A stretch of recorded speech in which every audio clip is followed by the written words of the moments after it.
Hello everybody, welcome back to my channel Learn English with Yasvi. So today I am going to tell you Chapter 9, A Bicycle in Good Repair, Part 1 from Honeycomb textbook in English for class 7. Okay, so now let us start. If you wish to go on a long bicycle ride, the bicycle should be in a good condition. If possible, an expert mechanic should overhaul it. But what happens if the machine has a will of its own and the mechanic knows next to nothing? इसका मतलब है कि अगर आपको एक long bicycle ride पे जाना हो पर आपकी बाइसिकल गुड कंडीशन में होनी चाहिए। अगर गुड कंडीशन में ना हो तो आपको एक्सपर्ट मैकेनिक से 1 या 2 दिन पहले ठीक करवा देनी चाहिए।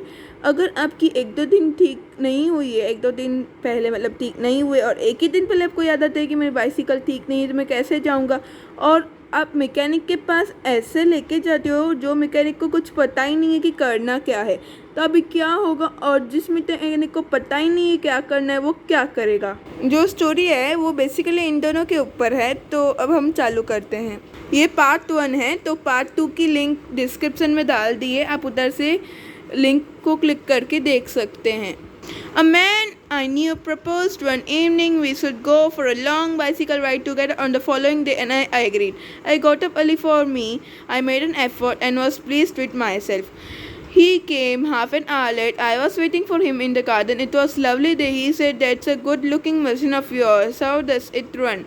"Oh, like most of them," I answered easily enough. "In the morning, goes a little stiffly after lunch." Now let me explain it in Hindi. Okay तो क्या है, इसमें बताया गया है कि एक दिन सुबह को मेरे को ऐसा बोला गया कि चलो चलते हैं लॉन्ग बाइसिकल राइड पे, और उसी दिन मैं जल्दी उठा और मैंने ये एफर्ट किया अपने लिए, और मैं बाहर गार्डन में वेट कर रहा था, लेकिन जो मेरा फ्रेंड था वो आधा घंटा लेट आया। और फिर बहुत ही अच्छा दिन था, इधर दिन का डिस्क्रिप्शन भी किया है। तो ये 2 दोस्त हैं जिनका इधर स्टोरी में बताया गया है।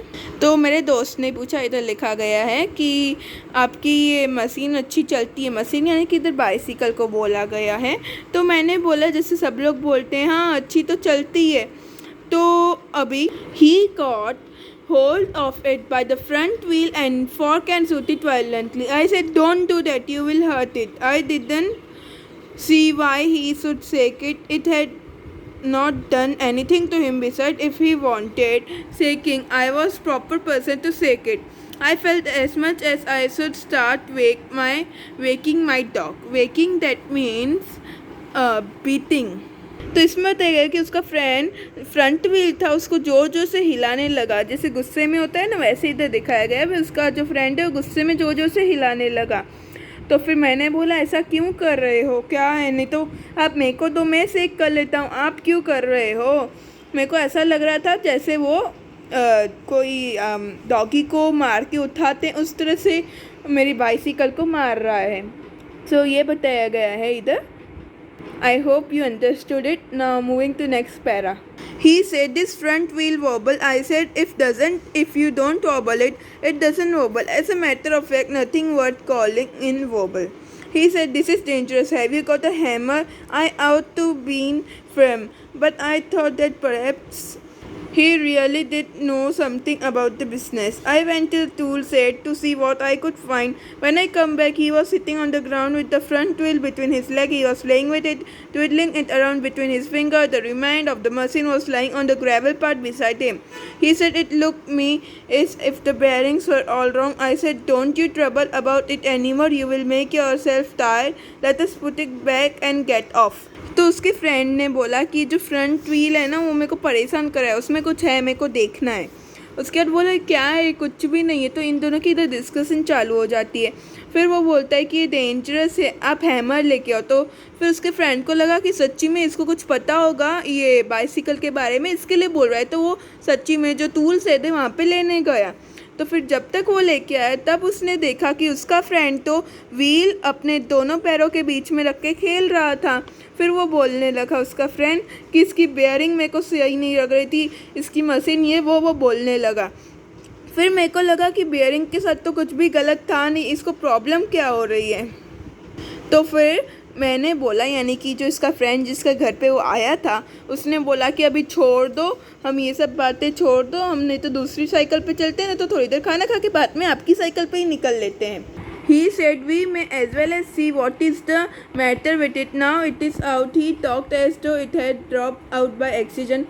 Before I could stop him, he has unscrewed something somewhere and out rolled all the parts, some dozen or so little ball. मैं जब तक उसको रोकूं तो वो इतने सारे उसके बेयरिंग बॉल्स बोलते उसने निकाल दिए, डजन बॉल्स निकाल दिए जो बाइसिकल में अच्छी तरह से फिटेड रहते हैं पहले से ही, वो सब उसने निकालना चालू कर दिया. Catch M, he shouted, catch M, he mustn't lose any of them. He was quite excited about them. तो एक्चुअली उसके फ्रेंड को मस्ती करनी थी तो इसके वजह से, और उसको एक्चुअली उसके फ्रेंड को सब ढूंढना था ये होता क्या है, तो वो अपनी साइकिल के साथ नहीं इसकी साइकिल के साथ कर रहा था. फिर उसका फ्रेंड बोलने लगा पकड़ो पकड़ो इसको, पकड़ो जल्दी पकड़ो, ये व्हील उधर जा रहा है, ये इधर जा रहा है, ये बॉल इधर जा रहा है, पकड़ो इसको जल्दी से. उसके फ्रेंड को बोलने लगा. We rolled round for half an hour and found 16. He said he hoped we got them all because if not, it would make a serious difference to the machine. I put them all safely in my head. I was not sensible thing to do, I admit. तो इधर बताया गया है कि जो friend था उसने क्या किया कि उनको 16 मिले तो जो दूसरा फ्रेंड बोलता है इतना ही है, इतना ही है, क्योंकि अपना क्या है, आप कुछ गलत काम करते हो तो आपको क्या लगता है इसको मिल गया ना वापस, बस सही है ना, इससे ज़्यादा नहीं हो सकता, इससे ज़्यादा नहीं, तो वैसे करने लगा. फिर मैंने भी एक एकदम सेंसिबल थिंग नहीं की, मैंने जो 16 के 16 थे वो मेरे हेड के नीचे रख दिए, यानी कि आप जो हेड पहनते हो हेड के अंदर डाल के पहन ली हेड. हमारा पार्ट 1 ख़त्म हो गया है तो हम एक बार कॉम्प्रिहेंशन चेक ऊपर से पढ़ लेते हैं. First, I got up early for me, it implies state he was a late riser, यानी कि इसमें क्या बताया गया है, मैं जल्दी उठ गया. इसका मतलब वो क्या दर्शाया जाता है कि वो लेट उठता था लेकिन इस बार जल्दी उठा है. Second, the bicycle goes easily enough in the morning and little stiffy after lunch. This remark that humorous, inaccurate, scarce, enjoyable, meaningless. This means that it is humorous. तो आप लोगों के लिए एक होमवर्क है, ये जो थर्ड क्वेश्चन है आप एक बार खुद रिसर्च करके आप कमेंट बॉक्स में लिखेंगे.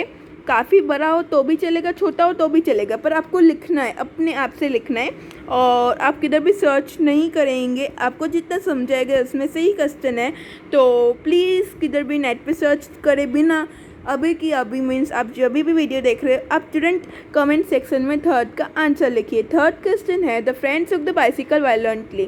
Find 2 or 3 sentence in the text which express the author's disapproval of it. तो आप इसका सेंटेंस फाइंड करेंगे 2 या 3 और आप लिख के बताएंगे कमेंट सेक्शन में. अगर उससे ज़्यादा भी होते हैं तो ज़्यादा भी लिख सकते हैं, उतने होते तो उतने भी लिखें पर कम ना लिखें. Fourth, if not it would make a serious difference to the machine. What does it refer to?